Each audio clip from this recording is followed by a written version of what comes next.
Hosted by you/throwaway Jason 7723. I, 22M, have a roommate, let's call him Alex, 23M, who moved in about 6 months ago.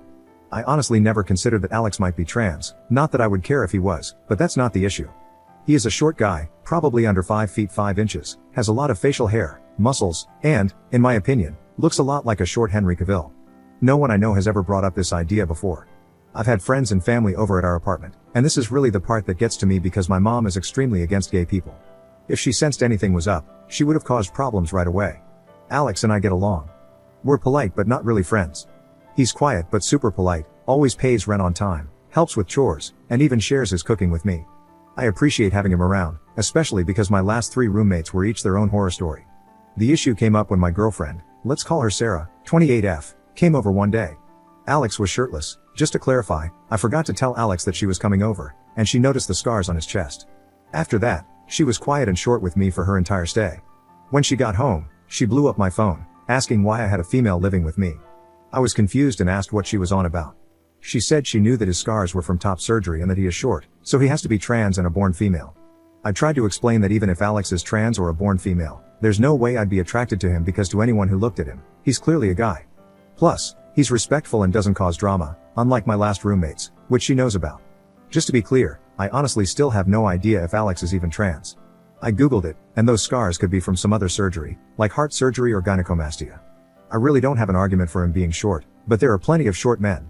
At first, Sarah wanted me to just ask Alex if he was trans, which, why the hell would I do that, or give her his last name so she could run a background check?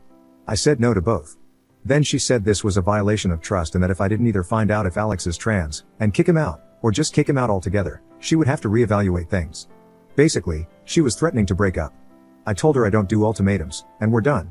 Since then, she's been messaging me every single day for over 2 weeks, even after I blocked her on everything because she wouldn't leave me alone. She's pissed that I wouldn't do this small thing for her. Her messages range from, "Are you effing him?" to "Let's just talk," to "Why can't you at least give me closure and ask him?" Most recently, she told our mutual friend about the situation. That friend wants nothing to do with this crap show. I didn't feel bad at first, but after talking about it online, I've had some people say I should have just asked my roommate if he was indeed trans to keep the peace, or that I shouldn't have essentially chosen my roommate, who I've only had for about 6 months, over my girlfriend of 5 years. I wonder if I'm being unreasonable. I legitimately do not see how any straight dude could find Alex attractive, personally, but maybe I should have done something just to keep the peace. Edit to answer some questions. Did you break up with her? Yes. During a text conversation, we broke up. I always told her I had one rule: I don't do ultimatums. If she were to say, choose X or me, I would leave. I put up with a lot of verbal and physical crap, but I don't tolerate that kind of BS. Ages? I was 17, and she was 22 or 23 when we got together. It's been a long time, so I'd have to look back to make sure. But yeah, I was definitely 17. We got together the day I turned 17, our anniversary is my birthday. We couldn't get together before then because of the age of consent in my state, which I now understand is really messed up. I don't know if it helps, but we've known each other our entire lives. My mom is her mom's best friend. When my mom worked, I would go over to Sarah's mom's house so I wasn't alone. We started talking and flirting when I was about 15 or 16 but didn't cross any physical lines until I turned 17 because I didn't want her to get arrested. I get that it sounds bad, I really do. But at the time, I didn't see it as bad. Just in case it's asked, our moms encouraged it. Why would you want to be with someone like that? I don't, I really don't. I didn't realize it was transphobia until some people here talked to me about it. I thought it was just her being jealous, but I now understand how messed up it is.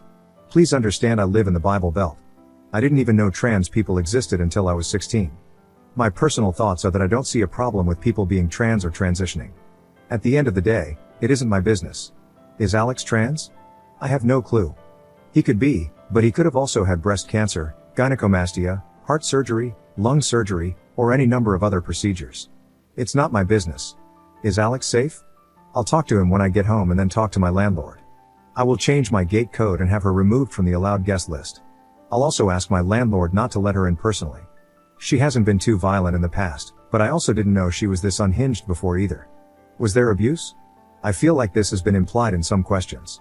I don't know. Has she insulted me? Yes. Has she been physical? Yes. But nothing crazy, slapping, pushing, shoving, but never anything like punching or drawing blood. Why didn't you ask Alex about his scars? I have a few reasons. First, I personally wouldn't like it if someone asked me. Second, my mom has scars all over her body for different reasons and gets livid if you ask her about them. Third, and probably the reason that confuses people the most, I didn't really care enough to ask. I was curious, but mostly I just thought, and went on with my business. Edit. About the age thing and putting hands on me, this isn't me justifying it, I'm just explaining my side here. Any part of me that thought it was weird when I was younger was dismissed by everyone else around me. My mom got with a guy twice her age when she was 16, had me, and then raised me on her own after he got arrested for something else. She started joking about me and my ex being a cute couple and getting married when we were kids. Even when I was 12 or 13, she made jokes about sneaking me into her prom.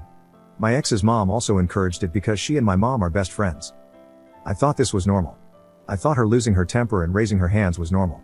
I thought her insulting me wasn't her but the anger talking. If you have everyone around you telling you something is okay, even if it isn't, it really does mess with you. She is also literally the only woman I've been with, and I haven't even been friends with a woman in a long time because that made her uncomfortable. I get that I was dumb, but try to see my side here. Update 1 day later. I talked to Alex. I got advice suggesting I should either be upfront and completely honest, hide the trans part, or just not tell him at all. I don't know if it was the right decision, but I went ahead and told him because, once I was face to face with him, I couldn't help but do it. To clarify, I did not ask him about his scars or mention them specifically. I said my ex-girlfriend was under the impression he was a trans person. I made sure to say I didn't care whether he was or wasn't and explained that I broke things off with her, changed the gate codes, added her to the do not let in list, and all that drama. Before I even said anything, he asked if I was okay. Like I said, he's a chill dude.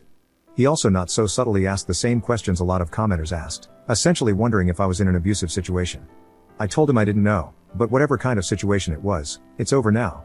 The thing that really kind of messed with me is that he called me his best friend. I regret not mentioning in my earlier comments that we were close. I realize now that we have different definitions of close because he's introverted and I'm not. We talked about irrelevant stuff for a while, and then the question came up, would you care if I was trans? To summarize, yes, Alex is trans mask. He had top surgery when he was 19 and has been on hormones since he was 18. He even has a tattoo with the date he started testosterone. While the idea that he could have been a guy with gynecomastia, cancer, or something else is completely reasonable, it just so happens that Alex is trans. And I don't care about that, Alex is Alex. I did show him the post and got his permission to update things. I wouldn't have otherwise. He's also roaming around this post somewhere, but probably won't comment. Notes. Alex is going to help me find low-cost or sliding scale therapy because he personally hasn't heard good things about the college's therapy services.